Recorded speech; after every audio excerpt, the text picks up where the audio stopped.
Now that we already took a look at the really disappointing layout figure, we'll now move on to day 2 with the AT-AT driver, which I think it's going to be kind of interesting, but it's definitely not the best figure I've seen in the line so far. And with day 2, we'll now move on to the AT-AT pilot.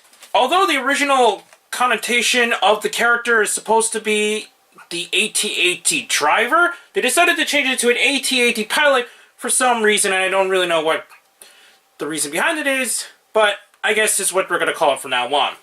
Anyways, we'll now take a look at the box first. It has a picture of the AT-AT driver, or AT-AT pilot helmet.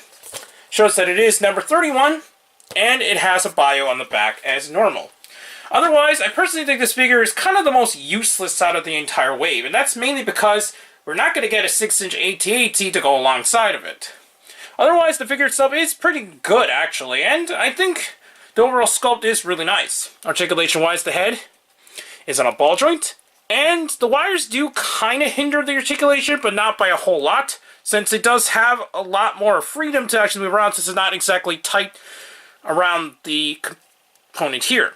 He does have swivels of the shoulders, although even though it is on the same ball hinged shoulder design, the shoulder pads do get in the way, and it seems to be the case for a lot of the Imperial officers or just Imperial soldiers for some reason.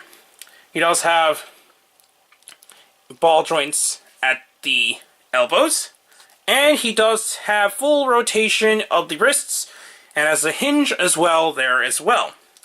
He does have full articulation with the waist, and even with the pilot straps, it does not get in the way of articulation, so that's good. Even when trying to pull it out from the waist here on the side, it still has a lot of movement, and you can put the figure into sitting position if you wish to. It does have swivels at the thighs. One is a little tighter than the other. This one seems a little bit more loose, while this one's a lot more tight. It does have double joints at the knees, so it has a good range of movement there. And the ankles are fully articulated. So it's another good figure in terms of articulation, but the overall usefulness of the character, not so much, since obviously we're not going to get the vehicle associated with it. So that pretty much covers the AT-AT driver. I'm actually going to do a full-on comparison with this in the later on video with the Snowtrooper. But other than that, I think this is an easy pass for those who just want to get figures in the 6-inch Black Series line, since we're not going to get the vehicle going with it. And even though the design is cool, unless you're a die-hard fan of this particular pilot design, in my opinion, I think it's kind of an overall useless release, especially for a $20 price point. Anyways, I got this at BBTS along with the other 6-inch Black Series of Wave 3, and other than that, I think it's okay, and I only recommend this for those who actually really like the design. Anyways, please comment, subscribe, and check out Hirotaku and Hero Club. Also check me on Twitter at Darkon633, and don't forget to check down the other channels down below.